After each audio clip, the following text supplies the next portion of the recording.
Oi, gente, bem-vindos a mais um vlog do Aventuras na Leitura. Eu sou a Kelly e hoje eu estreio o quadro Rio Literário. Rio Literário com pitadas de história também, porque tem tudo a ver literatura e história. Então hoje a gente vai fazer um passeio por alguns lugares do centro do Rio, dentre eles alguns históricos e outros literários. Vou dar algumas dicas para vocês de livrarias bem bacanas aqui no centro do Rio. E no próximo vídeo nós vamos conhecer também, além de algumas livrarias, alguns sebos. Então vem comigo e vamos aproveitar o passeio.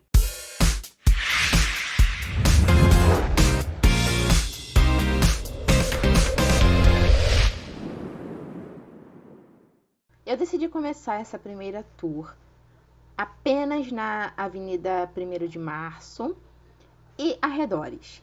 Então, o primeiro ponto que eu fui foi no Paço Imperial e eu aproveitei para visitar a livraria Blux, que fica no Paço Imperial. Essa livraria é nova, antigamente funcionava a Arlequim, mas infelizmente ela fechou. Em seu lugar ficou a Blux, que é uma livraria muito famosa aqui no Rio de Janeiro, principalmente pela Zona Sul. E o catálogo deles é incrível. Como vocês podem ver, eu acabei mostrando alguns livros que me chamaram a atenção.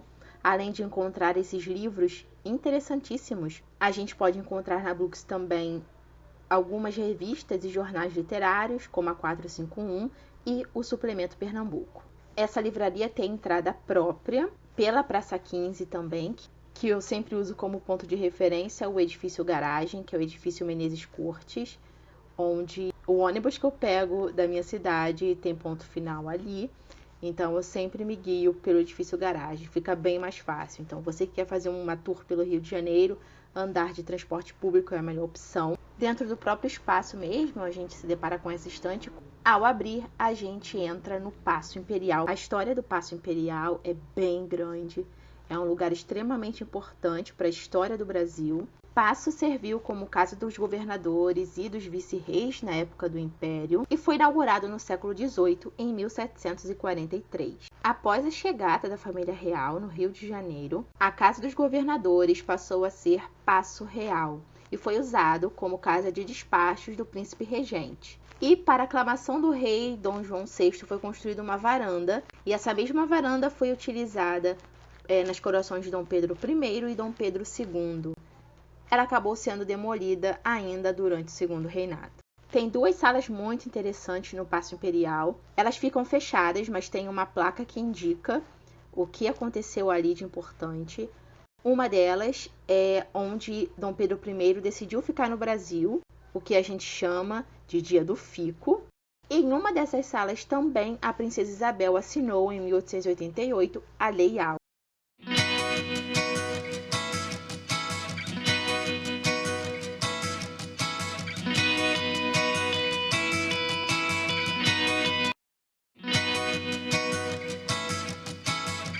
Hoje o Paço Imperial, além de um centro histórico importante, é também um centro cultural. E eu aproveitei para visitar uma exposição bem interessante que estava acontecendo por lá. Eu visitei a exposição Os Sete Mares da Pintura, do artista plástico Tinho.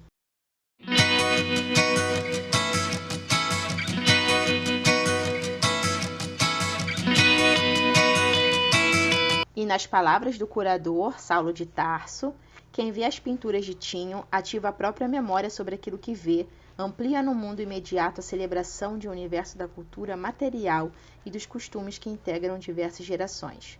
Ele ainda diz que ver a pintura de Tinho é levar a pintura para o lado de fora da pintura, como se não houvesse mais separação entre arte e realidade.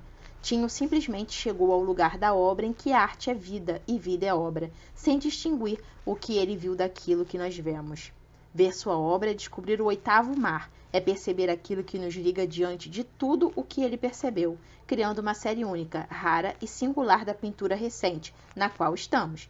Ele como artista e nós enquanto parte viva de sua própria obra, rompendo a mera espectatorialidade.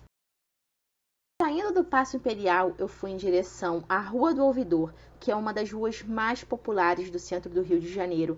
Inclusive, é uma rua em que muitos escritores se inspiravam para as suas histórias, mas isso é conteúdo para um próximo vídeo. Eu encontrei a livraria e edições Folha Seca. Além de livraria, eles são editora. Conversei um pouco com o livreiro e ele me explicou que o catálogo da Folha Seca dedica-se principalmente a livros sobre o Rio de Janeiro.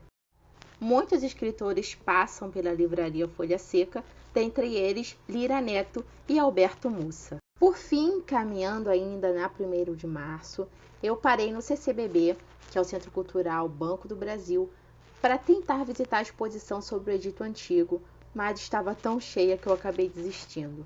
No CCBB nós temos uma confeitaria Colombo, que é a mais tradicional confeitaria do Rio de Janeiro.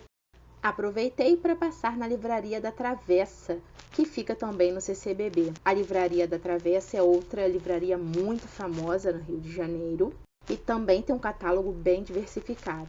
Eles sempre vendem alguns itens, alguns artigos referentes às exposições que estão tendo no CCBB, o que torna o local ainda mais interessante. Espero que vocês tenham gostado dessa tour rápida. Espero poder mostrar um pouco mais do Rio de Janeiro para vocês e dar mais dicas.